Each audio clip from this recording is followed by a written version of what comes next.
John D. Rockefeller and Andrew Carnegie. Their names are carved into the story of our nation. One made his fortune in oil, the other in steel. Both rose from modest beginnings to become, in their day, the richest men alive.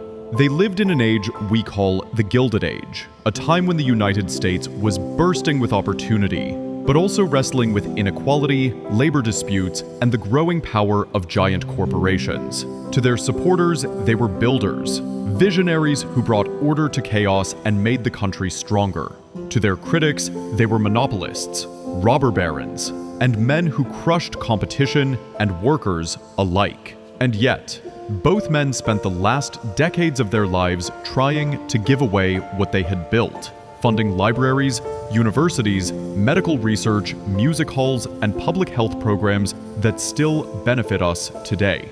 This story is more than just business history.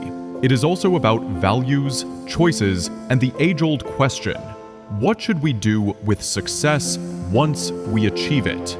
John D. Rockefeller was the son of a strict, religious mother and a father who often wasn't there. From an early age, he learned to save every penny and keep meticulous records. He believed that discipline, order, and efficiency could tame even the wildest industry. And so, in Cleveland, Ohio, he set his sights on oil refining. At a time when the industry was wasteful and unpredictable, Rockefeller created Standard Oil, a company that promised consistency and quality. He built an empire of pipelines, refineries, and rail contracts. Along the way, he became one of the most controversial figures of his era. Andrew Carnegie's story could not be more different. Born in a one-room cottage in Scotland, his family emigrated when he was 13. He began as a bobbin boy in a textile mill, earning pennies a day, but he had quick wits and a gift for seizing opportunities. He became a telegraph operator, then a railroad assistant, and eventually an investor. He poured his energy into the new miracle of steel, with bold innovations and relentless reinvestment. John D. Rockefeller was born in 1839 in upstate New York, the son of a devout mother who tracked every penny, and a charming but unreliable father. From his teens in Cleveland, John learned to love a ledger. Neat columns, no surprises. He took a clerk job, then co-founded a small produce firm. What set him apart wasn't luck, it was a personality tuned to discipline. Save costs, cut waste, keep promises. Meanwhile, across the Atlantic, Andrew Carnegie entered the world in 1835 in a one-room cottage in Dunfermline, Scotland. At 13, he arrived in Pennsylvania with his parents, poor and hopeful. He became a bobbin boy in a mill, then a telegraph messenger with a gift for speed, able to copy code by ear. The railroad men noticed. Opportunities followed. A desk at the Pennsylvania Railroad, small investments, and a conviction that technology would decide the future. Both men felt America's pulsing growth. Rockefeller watched oil refining, messy, speculative, wasteful, and thought, I can make this efficient. Carnegie looked at iron and steel and thought, if we master new processes, we can build anything. Their temperaments diverged. Rockefeller was quiet, calculating, reserved.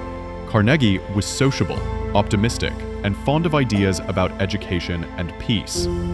Yet each learned the same lesson early. Capital comes from tiny advantages multiplied over time, on freight rates, on coal, on barrels, on better furnaces. For many viewers who remember parents or grandparents keeping careful household books, these beginnings feel familiar. One young man saving nickels in Cleveland, another fighting for a foothold in Pittsburgh. Two humble starts that would become towering fortunes, shaped by the habits they formed before they had a dollar to spare. To understand Rockefeller and Carnegie, picture two enormous machines running in your mind. One that turns crude oil into standardized products, another that turns iron ore into steel rails and beams. Both men built systems where every part supported the next. Rockefeller's machine was integration. Most refiners in the 1860s wasted oil in leaky barrels, produced inconsistent kerosene, and paid whatever freight they were quoted. Rockefeller stitched the business into a single organism. He owned cooperages to make barrels with tight tolerances, invested in tank cars that reduced losses, built pipelines and storage farms, and placed terminals where shipping was cheapest. He standardized product quality, branded it, and convinced wholesalers and households that standard meant safe lamps and predictable prices. The machine ran on scale and negotiation. By guaranteeing the railroads steady volume, he pushed for better rates. By offering suppliers reliable purchases, he pushed for better terms. Competitors complained. Many sold to him. Some failed. But to countless customers, kerosene became cheaper and more dependable. The logic was simple. The more parts of the chain he controlled, the fewer surprises for the public, and the larger the margin for him. Carnegie's machine was process. Steelmaking in the 1870s to 90s raced forward.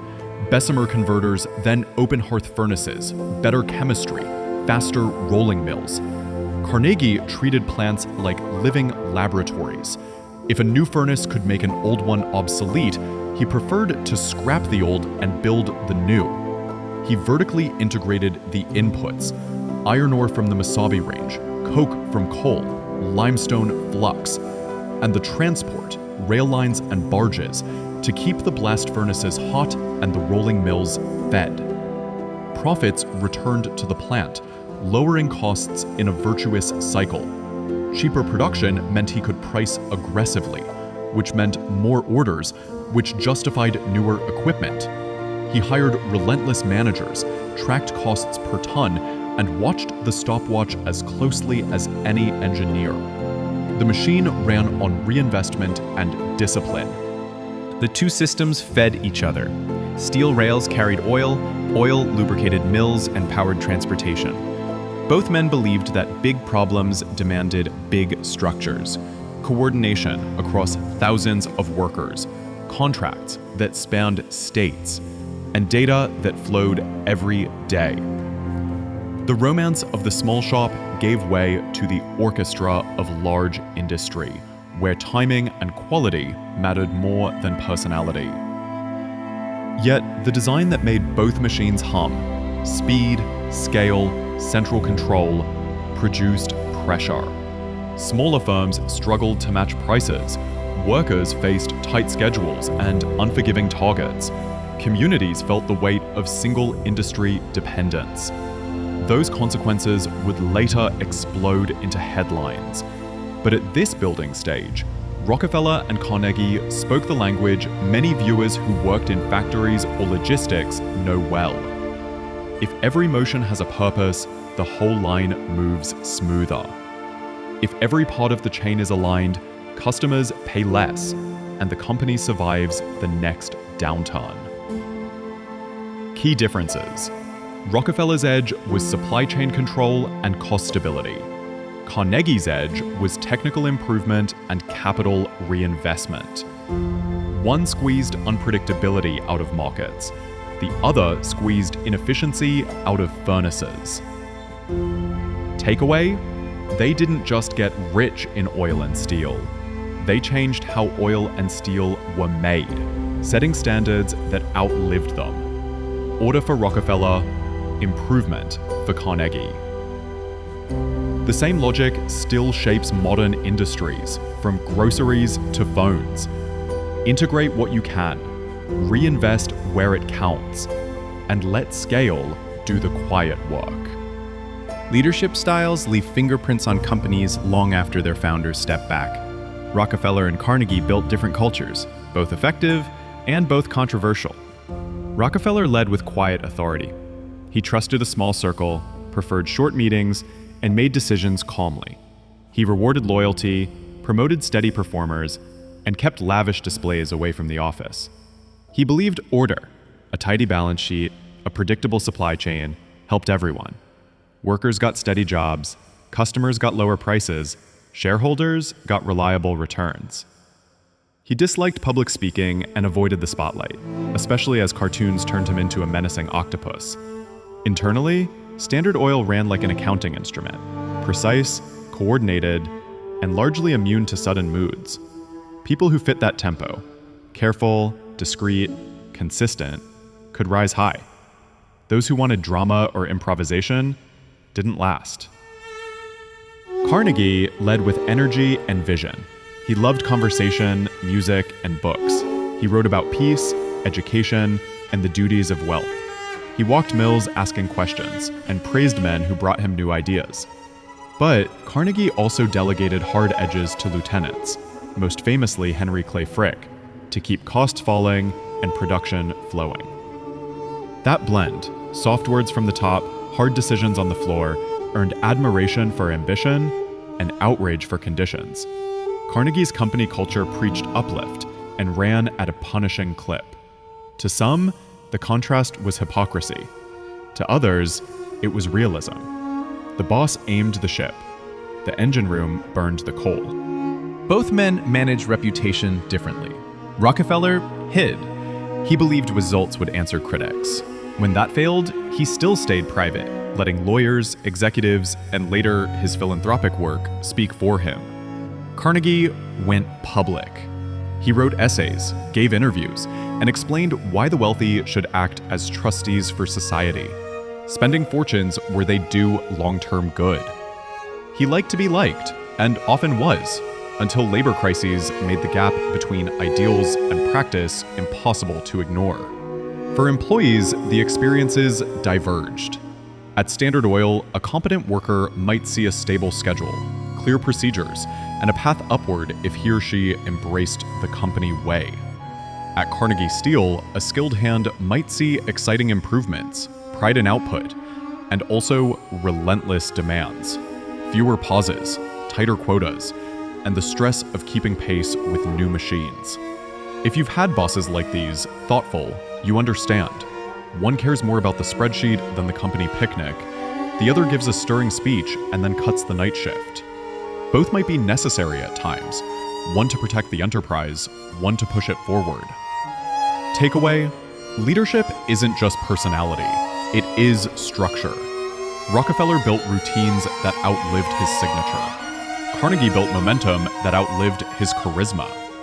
In both cases, people made the machine go and bore the strain when goals were tight or times were tough. Two scenes define the public verdicts on Carnegie and Rockefeller. One at a riverside mill town near Pittsburgh, the other in a marble courtroom in Washington. Each crystallizes a different worry: labor and monopoly. Homestead, 1892. The Homestead Steelworks is central to Carnegie's empire. Wages and hours are under intense pressure as management seeks lower costs in a competitive world market. Carnegie is in Scotland. Day-to-day authority rests with Henry Clay Frick. Negotiations with the Amalgamated Association of Iron and Steel Workers break down. Frick announces a lockout, surrounds the plant with fencing and watchtowers, and hires Pinkerton guards to retake the mill.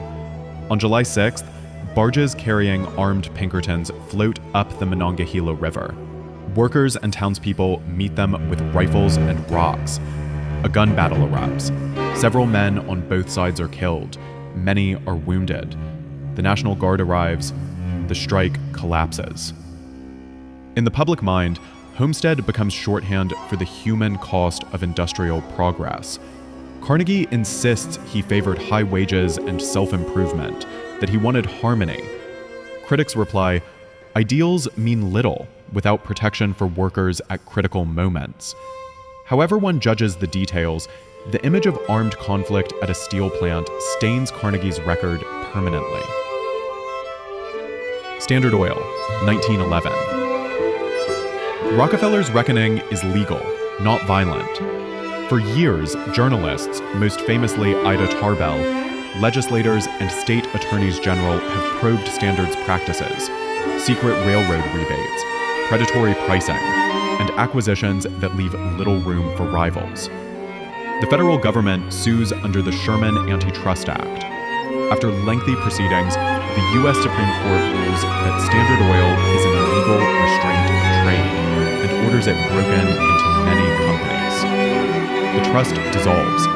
shareholders, including Rockefeller, receive stock in the offspring. Ironically, the pieces thrive in competition, and Rockefeller's wealth increases on paper. The public lesson is vivid. Even the mightiest enterprise must submit to the law. Market power has limits. These flashpoints echo through generations. Homestead raises questions about the balance between efficiency and dignity at work. When do cost cuts become exploitation? When does security become intimidation? The Standard Oil case raises questions about the balance between low prices and fair competition. When do efficiencies become domination? When should the state referee the playing field? Many viewers lived later versions: strikes and plant closures, consent decrees, and corporate breakups. The names change, but the pattern remains. Big systems produce big benefits and big frictions. A society decides where to draw lines, sometimes after pain. Balanced view. Homestead does not erase Carnegie's libraries. The 1911 decree does not erase Rockefeller's efficiency gains. But neither philanthropy nor cheap kerosene cancels the realities faced by workers and competitors. Mature judgment holds both truths together: extraordinary achievement and real harm. In later life, Rockefeller and Carnegie turned from making money to directing it, on a scale that helped invent modern philanthropy. They gave differently, with different philosophies, but with a shared belief that private fortunes should serve public ends. Andrew Carnegie wrote The Gospel of Wealth, arguing that the rich have a duty to administer surplus wealth for the common good while still alive. He disliked mere charity, quick relief that might fade, and preferred opportunity, tools people could use to climb. That is why he built libraries. The model was simple and brilliant. He would fund construction if the town provided land, guaranteed ongoing support, and kept doors open to everyone. More than 2,000 libraries worldwide carried his name, many in small towns where a child's first library card felt like a key. He also endowed universities, technical schools, and cultural institutions, most famously Carnegie Hall. He backed scientific research and peace efforts, creating lasting endowments that continue to grant today. John D. Rockefeller focused on institutions and systems. He helped found the University of Chicago, transforming it into a world-class research university. Through the Rockefeller Institute, later Rockefeller University, and the Rockefeller Foundation, he funded medical research, public health campaigns, and social science. These investments attacked hookworm in the American South, strengthened schools of public health, and seeded discoveries that shaped modern medicine. Later generations of Rockefellers supported conservation and the arts, and gave New York an enduring civic heart in Rockefeller Center. Where Carnegie liked buildings and public rooms you could walk into, Rockefeller often liked laboratories, fellowships, and organizations that worked behind the scenes, less visible, just as powerful. Philanthropy did not erase controversy, but it created tangible benefits that outlived both men. Many viewers can recall sitting in a sunny reading room under a Carnegie plaque, or visiting a museum or campus sustained by Rockefeller endowments. Those spaces turned abstract fortunes into personal memories, a book that changed a life, a scholarship that opened a door, a vaccine that spared a family. Their approaches complemented each other. Carnegie's gift said, "Come in, read, learn, improve." Rockefeller's Walk any American city and you'll see layers of Rockefeller and Carnegie, whether you notice or not. Some are obvious. A Carnegie library with stone steps and wide windows. The flags at Rockefeller Center. A concert at Carnegie Hall. Others are hidden in plain sight. The steel skeleton under an older high-rise. The endowment line on a museum plaque. The public health program that shaped your hospital's training. Their legacies fall into three broad baskets: infrastructure, institutions, and ideas. Infrastructure is the easiest to point to. Carnegie's steel-built rails, bridges, and frames that let cities grow upward and outward. Those structures aged into landmarks. Where mills once roared, communities remember the paychecks, the unions, the whistles at shift change, and the proud identity of making the raw bones of a nation. Rockefeller's world standardized fuel and lubricants, making lighting cheaper in the 19th century, and industry smoother after. Even as energy sources changed, the habits of efficiency and integration he championed, pipelines, terminals, logistics, became the model for countless other sectors. Institutions endure more quietly. Universities and research centers funded by Rockefeller changed how doctors are trained and how public health operates, surveillance, prevention, education. Foundations he created or inspired continue to back science and the arts.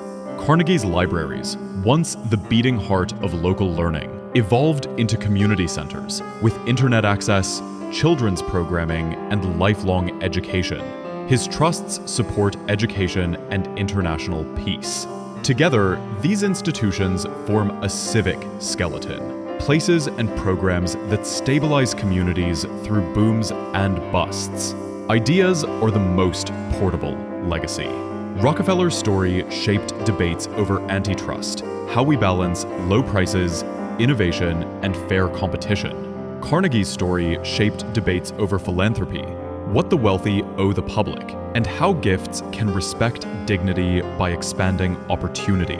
If you lived through the breakup of the telephone monopoly, through union negotiations, through the rise of big box retailers or big tech platforms, you've seen modern chapters of the same questions. How big is too big? Who benefits? Who bears the strain? And who decides? Memory is personal. For some, Rockefeller means skating at Christmas. Let's put Rockefeller and Carnegie side by side. Not to crown a winner, but to weigh values many of us hold: means, ends, and character. Means, how they made it. Rockefeller wrung chaos out of oil by integrating the chain and bargaining hard, sometimes secretly, for better rates. Prices fell, consistency rose, but rivals felt trapped, and the law eventually called it monopoly. Carnegie pushed technology and reinvestment, turning mills into engines of efficiency. Steel got cheaper, and America grew taller. But cost control landed hard on the shop floor, and Homestead showed the human limit. Ends, what they built for others. Rockefeller's great contribution was institutional. Research universities, medical science, public health, conservation, and the civic heart of a great city. Carnegie's gift was democratic. Thousands of libraries, scholarships, music, and learning within walking distance of ordinary families. Both gave at historic scale, and both shaped how we think about strategic philanthropy. Character, what they stood for. Rockefeller embodied steadiness, privacy, and discipline. He believed in order, planning, and promises kept. Carnegie embodied aspiration, optimism, and uplift. He believed in education, peace, and wide doors.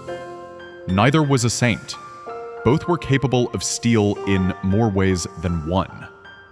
Their flaws were not footnotes. Rockefeller's dominance invited legal rebuke. Carnegie's mills generated conflict he could not wish away. How to weigh them? Some will say means matter most. If wealth comes through domination or harsh conditions, later gifts cannot balance the scales. Others will say ends matter most. If millions live better, light, bridges, books, vaccines, then the ledger may come out positive. Many will choose a middle view. Means and ends both count. Grown-up judgment holds both together. A practical question helps. Did their combined actions leave most people better off? Cheaper fuel and stronger infrastructure lifted living standards. Institutions they founded educated generations and advanced medicine. Against that, we weigh the costs. Concentrated power, battered competitors, dangerous work, and the need for courts and unions to set limits. Thank you for spending this time with me. unraveling the lives of two men whose decisions still touch our days. We've walked from quiet childhoods through roaring mills and restless refineries. We've stood at the riverside in Homestead and on the steps of a Carnegie library. We've watched a courtroom order Standard Oil to split and a research grant give a scientist a chance. Whether you first met these names in a civics class, on a museum plaque, or during a winter visit to Rockefeller Center, I hope tonight felt clear, fair, and useful. As we close, I want to leave you with 3 thoughts: what we keep, what we question, and what we can do. What we keep are the tangible gifts. Libraries where a card still opens worlds. Universities and laboratories where new cures and ideas are born. Parks and concert halls that invite people to gather. We keep the habits that made those places work. Planning, reinvestment, and the belief that public goods are worth building. Maybe the clearest inheritance is simple: a town with a door you can walk through to learn for free. What we question are the lines we draw.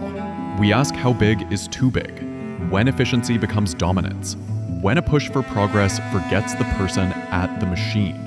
We ask what responsibility wealth carries, and how gifts should be made. Buildings you can touch, or systems that quietly improve lives. These aren't academic puzzles. Many of you have lived them through union drives, plant closings, new technologies that sped up our days, or scholarships that changed a family's path. Your memories give weight to the answers. What we can do is remember that history is for civic use. If tonight reminded you of a place that matters, a library, a museum, a clinic, consider visiting, volunteering, or sending a note of thanks to the people who keep it open. If you have a grandchild nearby, take them to your local library and help them get a card. Tell them what that card meant to you when you were their age. That story is a gift only you can give. This channel tells history at an easy pace.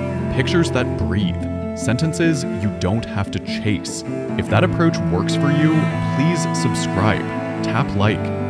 A brief word on balance. It's tempting to smooth real lives into heroes or villains.